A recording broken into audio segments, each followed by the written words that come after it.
Hi, I'm Coach Rob. I get a lot of emails around the winter time, or more importantly or specifically as the temperature gets from warm conditions into progressively cooler conditions.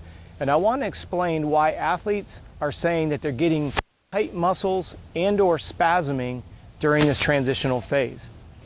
If you keep in mind that during the summer months you have a high air temperature, depending on where you live you may have a high humidity temperature or percentage as well. You may have some tightness inside the belly of the muscle tissue and not realize it because the muscle is relatively warm all the time and what we call pliable. It can go through its normal range of motion with very little restrictions. But if you know much about physics, think about something like metal. When it gets cold, that metal material will shrink.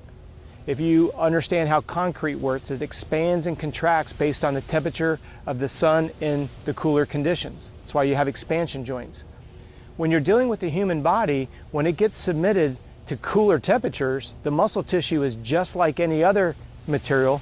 It's going to start to shorten. And then here's where the problem starts to arise. As the tissue shortens, if there's already muscle tightness in the belly of the tissue, imagine you have a rope. You're holding one end and I'm holding the other end of the rope. If you're holding and stepping backwards and I'm holding and stepping backwards, the tension inside the tissue gets higher and higher. Think about each end of the rope as the origin and the insertion of a muscle tissue. So as it gets colder, the muscle, the belly of the tissue starts to tighten up and shrink in the middle, which then puts tension on the two ends. And if you have a trigger point inside the belly of the muscle, you'll also start to feel some tenderness and some tightness.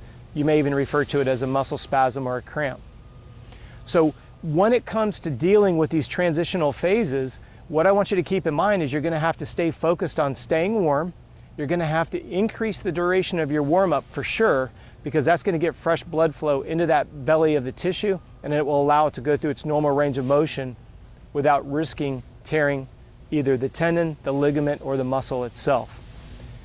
If you have any questions about this, please do me a favor and contact us via email. My contact is contact@coachrob.com.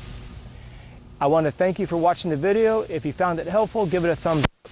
And I'd love to engage with you. Please subscribe to the channel so you'll get notifications of future videos just like this. Thanks for watching.